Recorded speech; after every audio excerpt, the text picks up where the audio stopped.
Welcome, everyone, to the Montera Podcast. I'm your host, Dominic Mano, and today we have Dane Fahnestock here with me. He is the owner of D56 Construction. He specializes in residential, commercial, new builds, and it's going to be a very interesting conversation to hear about how he got into the business, what he's doing to grow, some challenges, and also some innovation that he's also trying to implement within the business. So welcome to the show, Dane.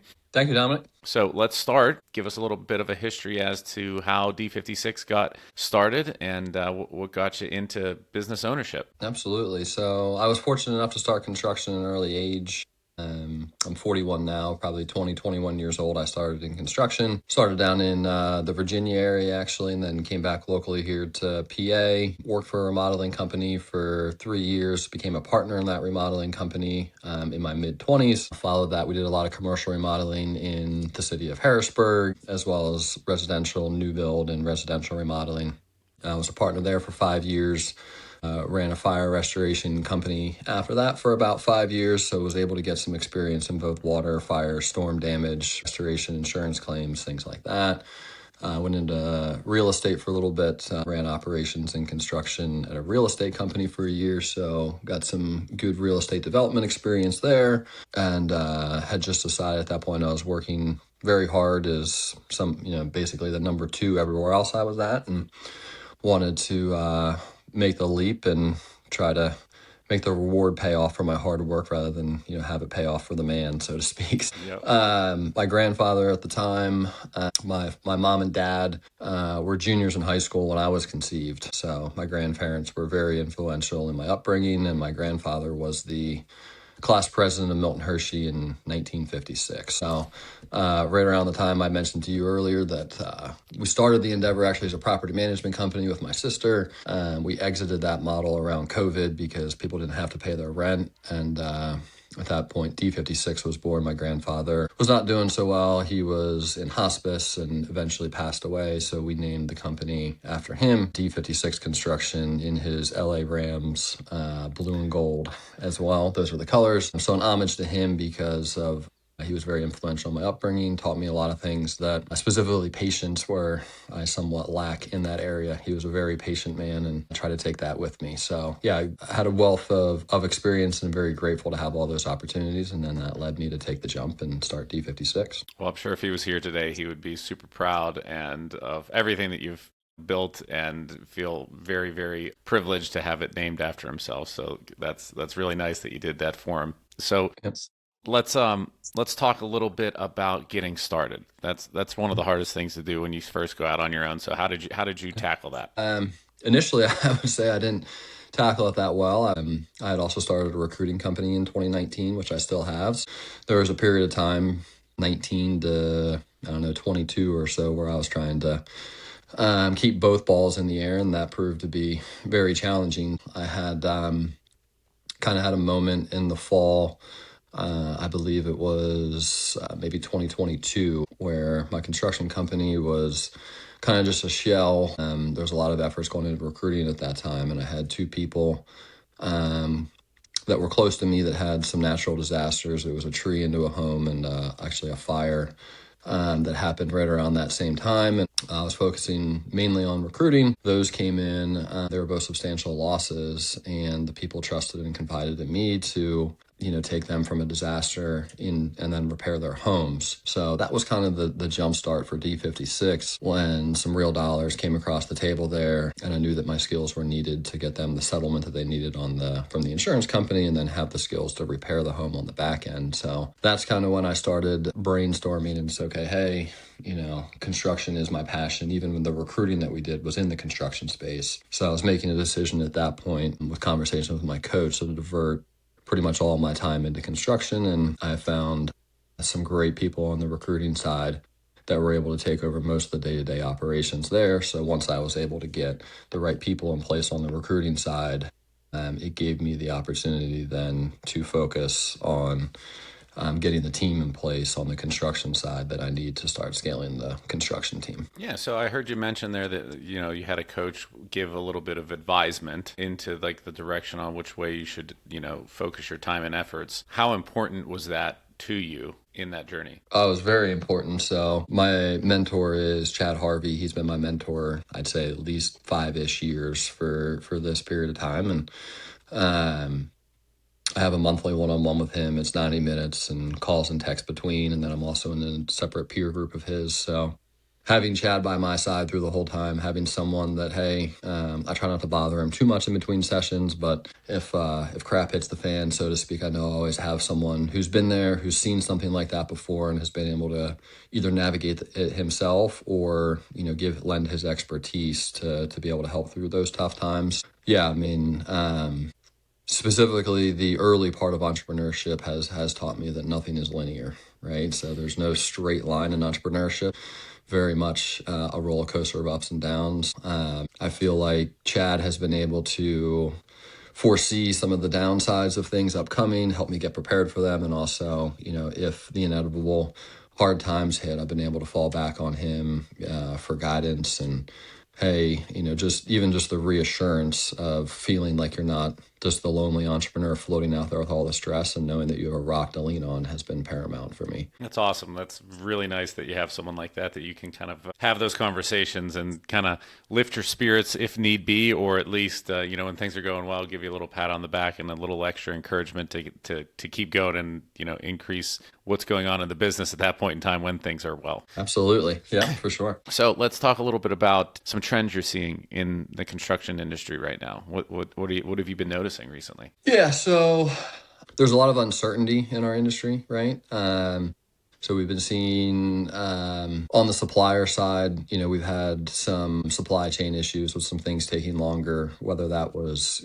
back in the COVID days when everything's all over the place, or now we have the uncertainty over in Iran. We have, there's a decent amount of flooring that comes from overseas, right? So we've already seen some challenges with, hey, this is coming on a boat, it's coming internationally. There's a lot of naval unrest in the Middle East right now that's impacting deliveries. So challenges there with some delivery timelines. Certain products have been subject to tariffs. Copper was a big one there for a minute. So we've had some pricing uncertainty, some lead time uncertainty, and then also some uncertainty just in general with some of our clients, whether it's commercial or residential, just not knowing where rates are going to go, not knowing what's going to happen next. So all of that has the uncertainty and the lead time of the materials had. For us, we've been placing further intentionality on the pre-construction process, making sure that, we're ordering material before jobs even start in situations where pricing or lead times may have a considerable impact on the project.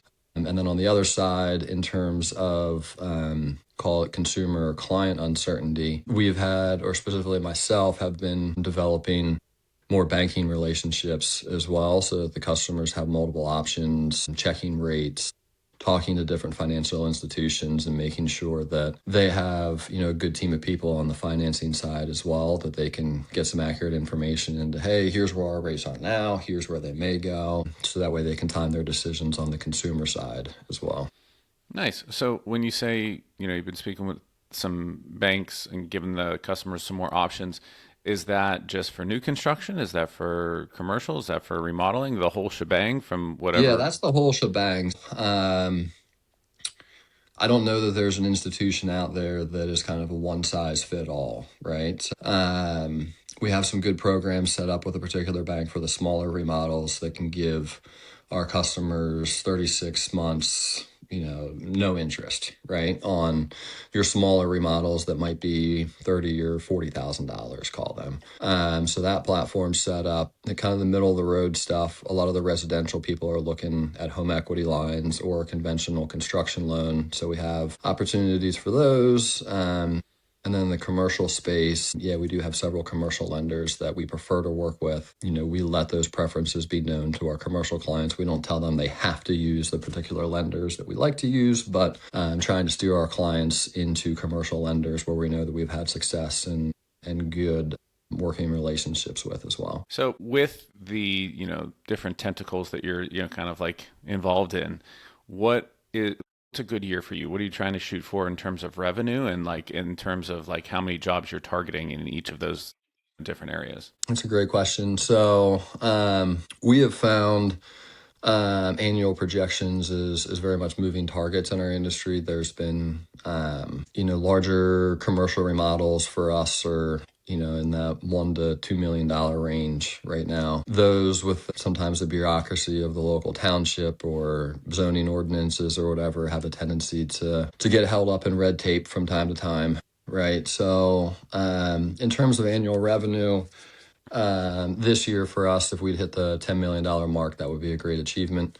Um, our floor is probably closer to 5, but we do have a lot of opportunities out there that could push us to that 10 million mark this year. We're doing a little bit of understanding in terms of some case studies out there about, how much market share is available in our geographical area in terms of 45 minutes or so from that Hershey-Hummelstown area, because we'd really like to get, a good section of that market share for residential remodeling, residential custom home or addition or, other structures builds, and then the commercial remodeling. So right now we're targeting a mix of one or two of those larger projects for us, which would be, a million plus, a handful, 4 or 5 of the projects that are nice size additions that could be 150 to 500K in revenue. And then also, a good lower bucket for us, which would be those, maybe $30 to $150,000 remodels that slide into our niche there, and try and keep and turn and burn those projects on a consistent basis. So what that looks like is probably about on the low end maybe 6, on the high end 10 active projects at a time, is what we're targeting right now. Nice. So, with that being said, where you're shooting for, let's say, 6 to 10 active projects, how much are you handling? How much are you trying to get subcontractors involved? I mean, do you have a project manager? Like, talk about the day to day of how you would handle those 6 to 10. Yeah, so our internal setup from a lead or a customer who wants to talk about our services. We have a lead intake process. Typically, that's handled by our project coordinator. She's getting all the information. She's setting up a site visit for our full-time estimator. So our estimator is the first point of contact. He'll go out and take a look at everything, come up with a rough estimate number, and then be in contact with our customers about whether that number fits their budget or, if we need to massage the number to make it work for their budget. And then after we reach an agreement, we have a documented pre-con process where our project coordinator is sending out. It's typically maybe a 30-day process where we're trying to chunk down their selections or design process and key critical points. And then from there, we have one project manager and one superintendent, right? So our project manager is general oversight over all the projects, and he's going to be hanging on to, typically he's primary oversight on the larger projects, those larger commercial remodels. And then our superintendent is, forward facing and frontline for the residential projects that we have. With the structure that you have in place right now, as far as the estimating goes, that can be a lot dependent on the material. So how do you handle that, especially with the supply issues that you've already discussed? That's a great question. When we, our first step is typically a letter of intent with our customers, right? So let's say Dominic wanted to do an addition on his house, and we go out there and we say, hey, based on our unit price and everything, maybe we think it's going to be $200,000, right? So we would meet with you and we would say, hey, here's where we're at. And then here's the allowances that we have in for your material. If that number is acceptable, everything looks good, then we engage a letter of intent, which says, hey, Dominic is intending to work with D56 construction. And then we start our full-blown pre-con process and we show our customers the allowances. We know based on unit pricing that we have from our suppliers that they will meet, a certain quality of product that you would have stated at the site visit saying, hey, I want builder grade or I want mid grade or I want, high grade products. And then we start the selections of those actual products. And we start with the products that we work with that we know that are in stock, that we can control a price point on. If they deviate from kind of our standard selections, then typically that price point is going to go up, right? And if that price point goes up, then it's clear in the pre-construction process that if you're selecting a higher end product or a product from a higher end supplier that we know doesn't have in stock, that's going to take, a special order or something like that, then we are transparent in pre-construction and say, hey, maybe we had a luxury vinyl plank in for $4 or $5 a square foot, and they decided to go to a hardwood that's, call it $7 or $8 a square foot. The project coordinator is armed with the difference, at least in the square footage, and can rough out for the customer and say, hey, we had LVP spec'd. If you want to go to hardwood, you're looking at an increase of $5 a square foot, and your square footage for this product is X, and then let them make the decision on that.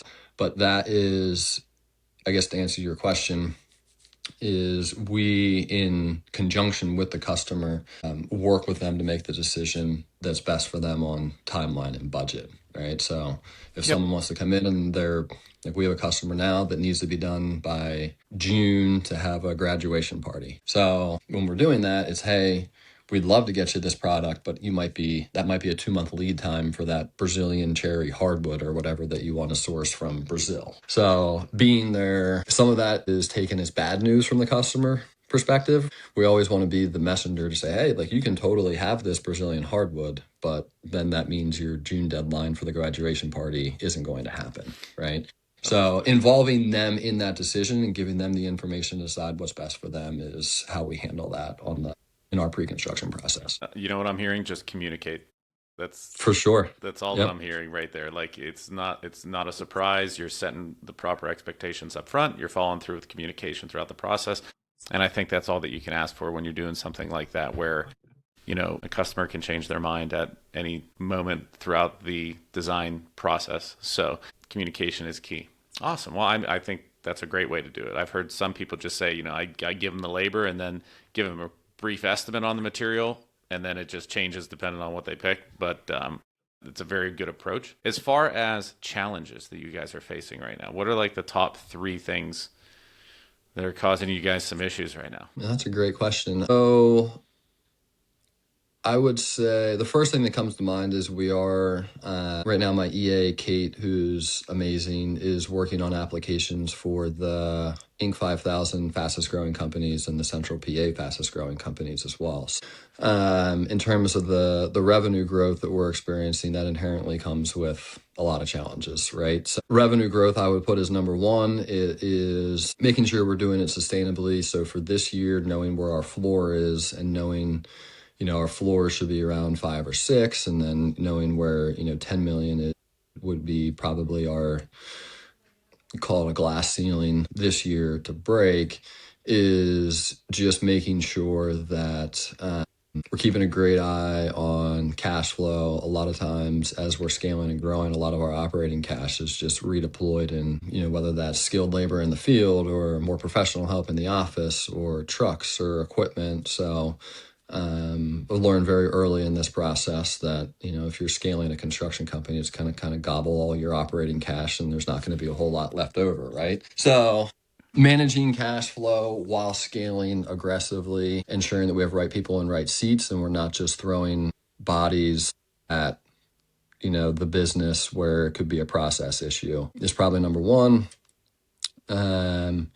Number 2, I would say right now for us is really software integration. All the places I had been before did not embrace technology that closely. And I lived and felt the pain of being a construction professional in organizations that did not embrace technology.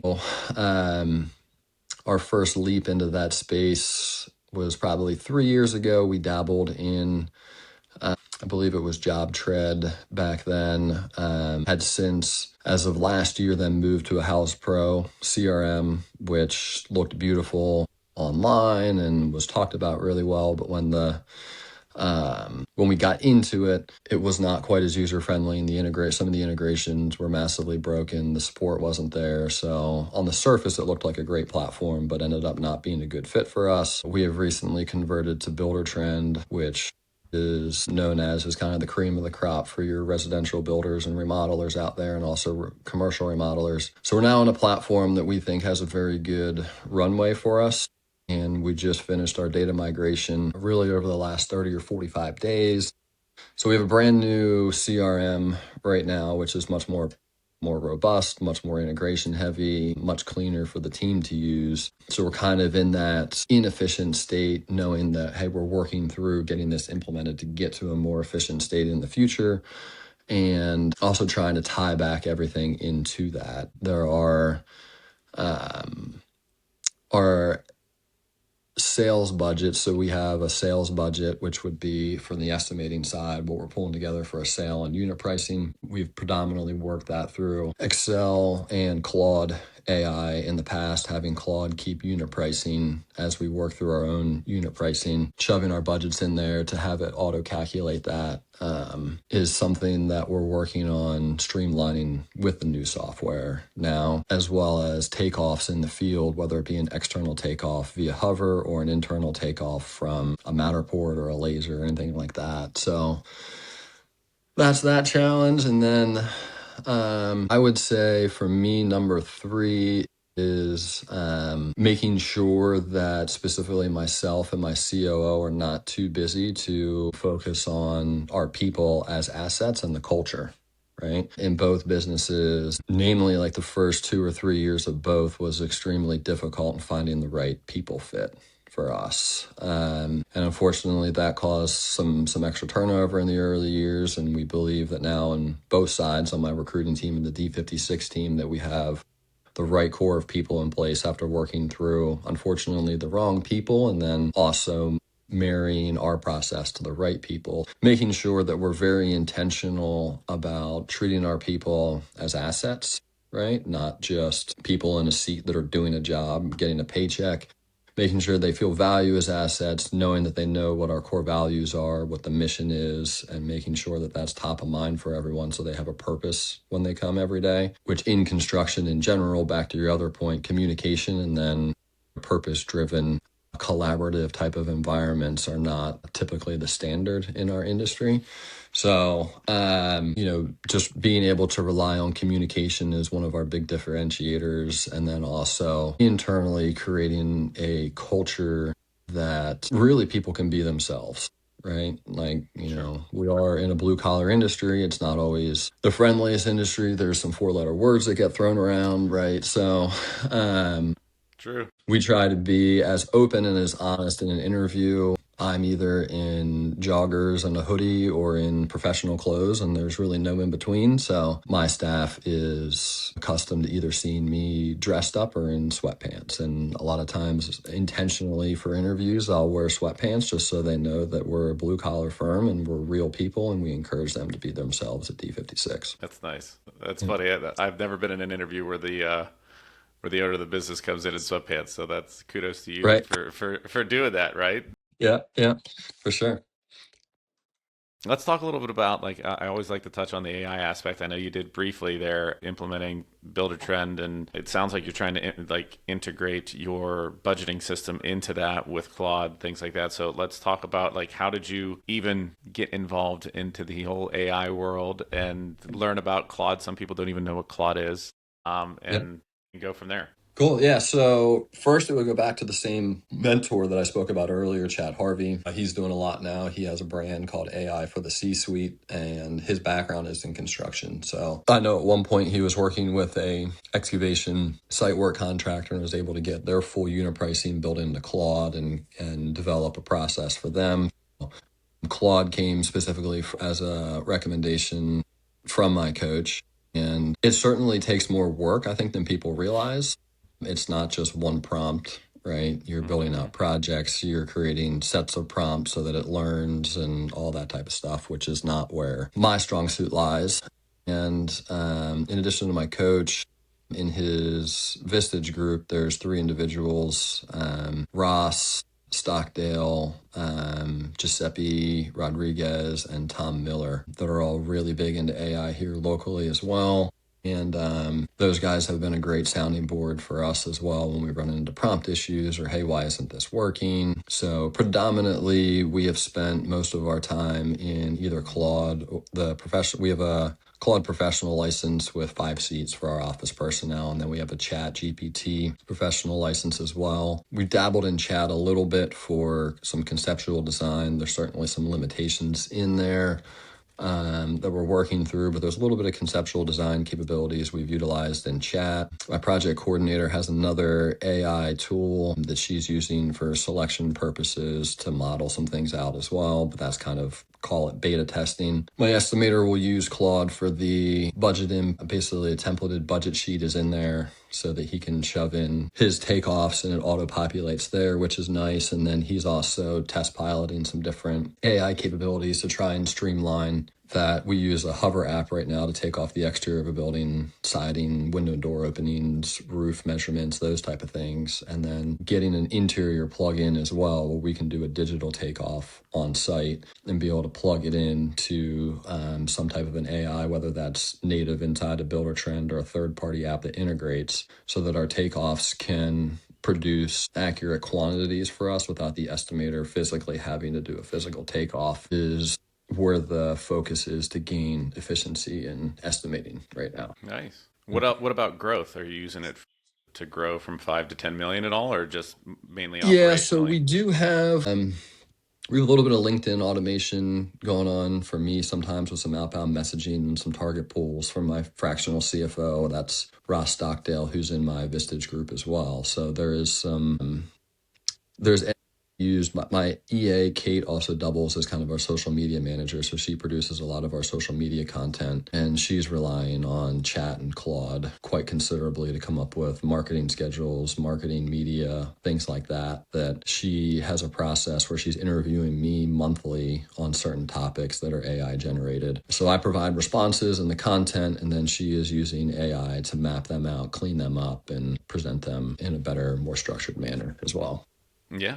So basically, she's doing all your posting on Facebook, Yep. Instagram, across LinkedIn, based off of one conversation you're having, and then it's breaking it apart. So you might be able to use this down the line and pretty much take up a whole month or two of posts. Right. Yeah, for sure. So, we have not implemented it yet, but there's a cousin of mine. His name is Quay. He lives in Florida, and he's quarterbacking some of the voice AI models as well for like a virtual receptionist or outbound calling for recruiting business development or whatever that would be. We haven't taken the plunge to set that up yet, but as we move further down the line, I think that's going to be more and more common. Yep, absolutely. Well, Dane, I appreciate the conversation today. I think, everything that you are doing with D56 is only prepping it to, last longer and longer and not get left behind with all of the technological advances that are being, implemented into everyone's lives. So I'm really looking forward to see where you can take it here in the next, year, 3 to 5, maybe 5 to 10, and on from there. So best of luck to you, and thank you for being on the show. Thank you very much for having me, Dominic. It was a pleasure to chat with you today. And yeah, look forward to seeing where it's going to go myself.